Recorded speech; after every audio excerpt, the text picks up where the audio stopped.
Hello, welcome back to the Cricket Nerds. It is the final England versus India review that we're going to have this year, potentially.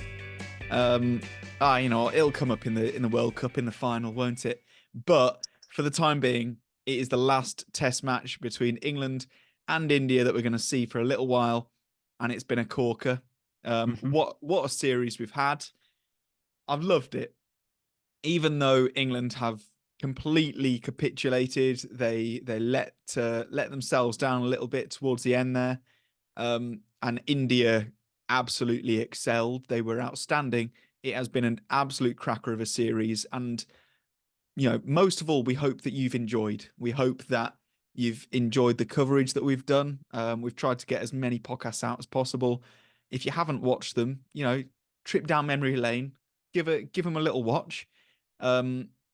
Right, let's break down today's play, and then there will be a bonus episode for members. So that's it's worth signing up for. So let's get into it. Benj, it's been a bit of a rough one for England this morning. What do you think of? Oh, you know what? I want to start it on a slightly happy note. Well, I'm going to start with the positive. I'm going to start with the positive. That England only conceded 4 runs this morning to get the final 2 wickets from India. Okay, that's where the positive ends for England. Well, I'll give Jimmy Anderson. Jimmy Anderson's reached his 700 wickets now. Yeah, that's lovely news for England.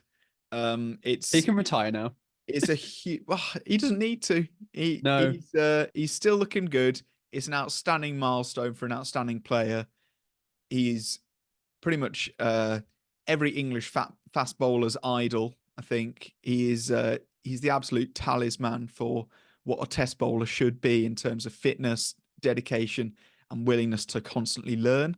So that's a big positive for England. It's a nice, happy story. Now let's get into Shoaib Bashir. He deserves a little bit of a shout out as well. I think got his 5. He's potentially shown himself to be a contender for Jack Leach's replacement going forwards. He is, quite a talented off spinner. He's got guile, he's got grit, and he can bowl long spells. So can Tom Hartley as well. So there are the positives. I do want to talk about the way that India bowled, though. In particular, Ravi Ashwin, just absolutely tore England a new one. Kuldeep Yadav again was outstanding. Let's talk about Ashwin first of all, because this is the first time I can really remember England's top 2 not performing even close to the way that they have been, and not putting up like a 50 partnership to start. Yeah, I mean, 2 quick wickets for Ashwin, I reckon. Ben Duckett was running down the wicket, trying to smash him, missed one, and it just takes the stumps. He wasn't trusting his defence. I mean, really, England only had one way to play today, right? If they wanted to get up to a score where they could set a total, they had to come out and play aggressive from ball 1. They had to score 400 plus to be in with a shout of this game. So they had to come out and play positively and aggressive, and that's what they did. And the risk when you do that is you do risk losing wickets, and I think we saw that for Crawley and Duckett today. Yeah, it's the first time one of them hasn't put on a decent score, and they haven't got a sort of at least 50 partnership for the first wicket. But they're going to have these days. It's very reminiscent actually of pre-Basball era of English cricket, where Joe Root was the only player that could bat, and everyone around him, had no runs. So look, it was sort of England's last dance, wasn't it? Really, in this series, so they were going to come out and play aggressively, and that's exactly what they did. And it just didn't work out for them. And I think all credit today goes to Ashwin. Like, it's his 100th Test match, and he's had a brighter 100th Test match than Johnny Bairstow has. Bairstow, he took a liking to Ashwin for a bit because he was quite expensive. I think he was going at about fives when yeah, 5.5 I saw, because Bairstow did take a bit of a liking to him, but having said that, Bairstow didn't have that staying power again, and Kuldeep was able to outfox him. And yeah, for Ashwin to get 3 bowls, I think that just shows how much of a talent he was, and how tricky he's been today. He always bowls well against England, does Ashwin, and I think he just out bowled those England openers today. I want to highlight Ollie Pope because he appears to have battered himself out of form since the second innings in Hyderabad. I don't know what you thought about his 19 this morning. I've got to say it was another frantic and panicked looking innings from him. He has completely hit himself out of form. It's bizarre. It is really quite weird to look like one of the to put in one of the greatest ever performances from an English batsman in India on one day, and then the other 9 innings look like he's never batted before in his life. Yeah, just looks like a cat on a hot tin roof, and Yeah. it was exactly what you kind of. I was expecting it. I wasn't expecting any more than 20 from Ollie Pope today, which is a shame to say that he got, yeah, like I say, an incredible knock before that. But I think overall, you can kind of look down, see the performances of England's batters, and say they just didn't do very well. If I look at the averages, Zach Crawley was the best batsman by quite a long way. He averaged 40 in this whole series. And then it was Joe Root who averaged 35. Ben Duckett averaged 34. And then Ollie Pope averaged 31. And that was pretty much from One one innings. knock that he got that. And then it was Ollie Robinson after that, averaging 29. Yeah. That's pretty shocking that like between Bairstow averaged 23, Folkes averaged 20, and Stokes averaged 19.9. And that's where this whole thing has come down to is and I'm going to kind of interweave this with a cricket nerd's question that we got from Look Who's Watching, who does so happen to be a certified cricket nerd, a member. He said, please discuss the prolonged underperformance of England in the subcontinent. That's what we are doing. Don't forget that some of them spent months in India for the World Cup, so they've been in these conditions. But and this is where it comes into what I was saying. What is Ben Stokes doing? He's not bowling. He's not scoring runs with the bat, and he's been getting negative marks for all the slow overs in the ICC rankings. Basball in India is all buzz and outrageous comments, and I'm inclined to agree with a lot of what he said, in that Basball, or the mindset that England have gone about it. You said they need to score 400 in this innings. They absolutely did, and it's not the philosophy that they've needed to change or that's been the problem in this Test match. It's been the individual performances. It's been execution, and England have not executed. And I wonder whether there is that appetite to just constantly improve themselves and their technique and the way that they should be playing in between matches. I think there is this attitude of let's get away from the game, let's come in fresh, let's reset. But I wonder whether all of those players are really looking to improve their game every single match that they're playing at the moment. Yeah. And that's Which I think it was the right thing to do at the start. After the whole Joe Root thing, and for this first year or two, it's been good. But I think now there are technical flaws that people need to work on, that need to be like, look, Ashwin keeps on getting me out, or why is this back of a length Bumrah ball keep on getting me out? I need to work on this. I need to put in the hard yards, and individually, I need to be the one to execute. And I think what we saw was India did that through the series, right? India did that exact thing. when they were struggling, they looked at themselves and they were like, right, what is going on here? Like Yashasvi Jaiswal had the first test. He wasn't, considering his quality and the amount of runs he scored through the rest of the series, he was relatively quiet. He only got 80 odd, you know. But then through the rest of the series, he then got those two double hundreds and took some time away. Shupman Gill took him a bit of time to get into the series, and then he's ended up with 200s to his name. Like, I think you can see that India have done that. Kuldeep Yadav was left out of the first test and then has now become one of the first names on the team sheet through his performances.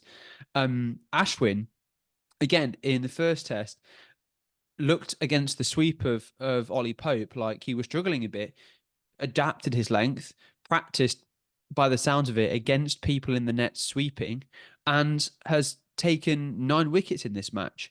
Like, you can see that that's exactly what India have done. They've learned, they've adapted, they've had that constant drive to improve. And really, and again, this probably is unfair on England, but it looks like India wanted it more in this series.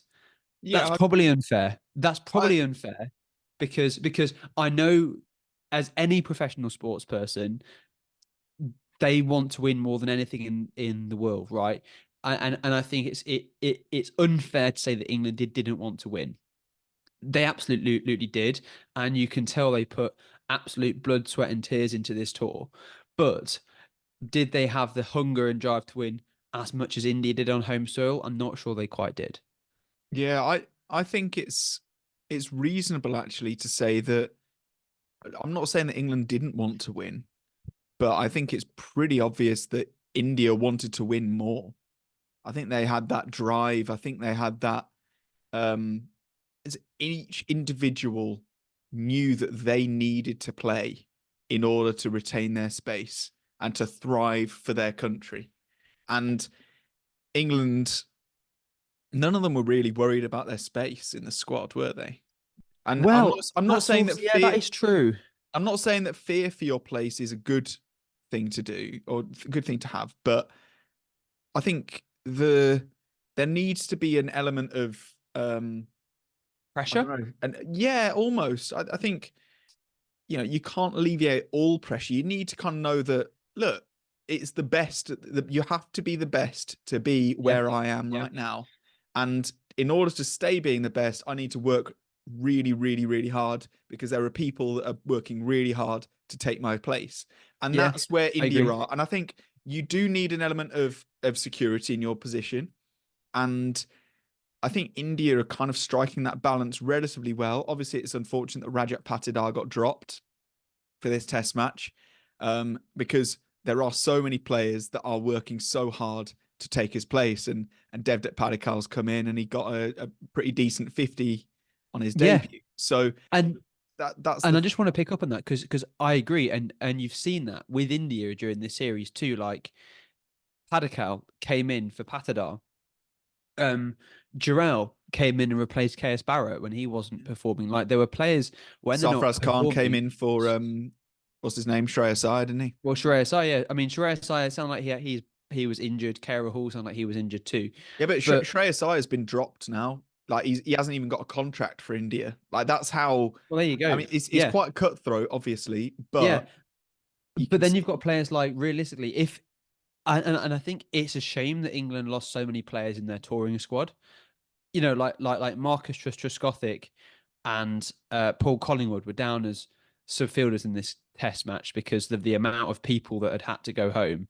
Um, when you've got players at home like Harry Brook, Liam Dawson waiting in the, Will Jacks waiting in the wings to come into this test side, actually, had Harry Brook been in this squad, it may have been a bit of a different dynamic. Like, would Bairstow have been dropped in favour of Harry Brook?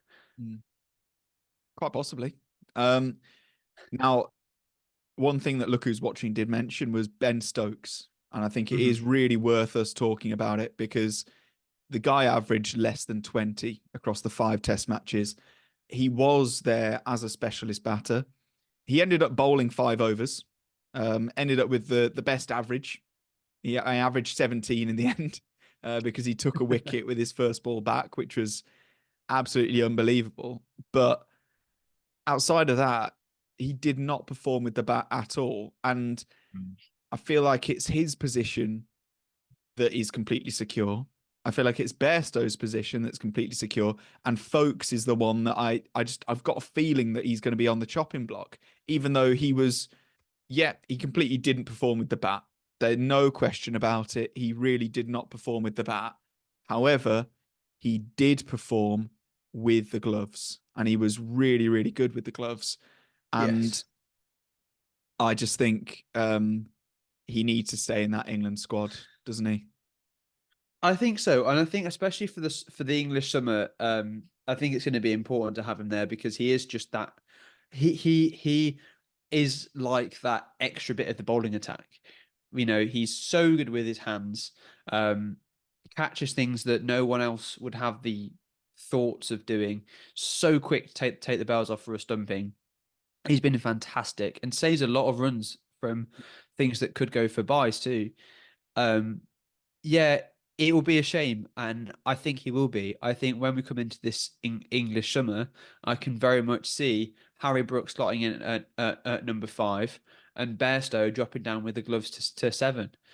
And I think Folks will be the one that goes.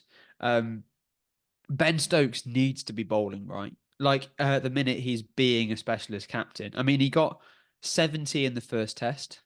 70 and 6, and that was his only 50. Then he got a 47 and 11, 41 and 15, 3 and 4, and then Norton 2 is his innings so far in this series. So, yeah, it's not what you want from your captain, from your number 6. But Stokes has that ability, doesn't he, to then play badly for 5 or 6 tests, and then he'll score a massive 100 and win you a game at the absolute clutch moment. And that's what Ben Stokes does. Yeah. So you can't leave him out, No. but he needs It to find just some form, doesn't he? it comes down to individual performances, and I think that's what England have shown is that you know they can win test matches. That's been proven, but they need to work on themselves. Each individual needs to look back on those performances and say, where did I fall? Where did I not execute? And what things did I do right? Yeah. And just look at India's bowlers. Jasprit Bumrah overall was absolutely brilliant. This whole series, he's been outstanding. Kuldeep Yadav has been an absolute superstar. He's looked good with bat and ball. I mean, obviously, he's not like amazing with the bat, but he does a job.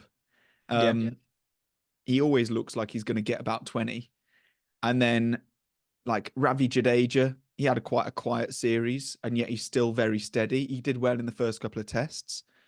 Mohammad Siraj did a fat lot all, but he's still a very, very good player, and he can just kind of did a fat lot. yeah, he didn't do anything, but I think we can call him the backpack of that India side because he was completely carried. However, he he's a match winner in himself, and that India side is so strong that they can afford to have a specialist number 11 in Mohammad Siraj pretty much. So hats off to you, India. You deserve it. You deserve this win. Celebrate it. It was really, really good. We'd love to know what you think in the comments. We really, really appreciate all the continued support that we've had on the channel. We'll be covering, is it about IPL season soon? It's IPL season. That is, stay tuned for IPL Right. 2024. Yeah, We are getting into IPL season. We have lots of IPL content coming your way, so stick up for that. It is our best time of the year, isn't it? No, it's not. That's a lie. It's the second best time in the year to the English summer of Test cricket. Well, there's lots of good time of the year. That's the beauty of cricket at the moment. It's worldwide, and yeah. So stick around, become a member, enjoy that members only content, and it obviously helps support the channel. It's the single best way to support us. Don't forget to like and subscribe, and if you really want to be notified of all of our videos, because I know a lot of them can get buried sometimes, hit the notification icon, the little bell. Excuse me, Wow. the little bell icon just so you get a notification of whenever we upload, so you don't miss a single video. Thank you so much, and we'll see you next time. Goodbye.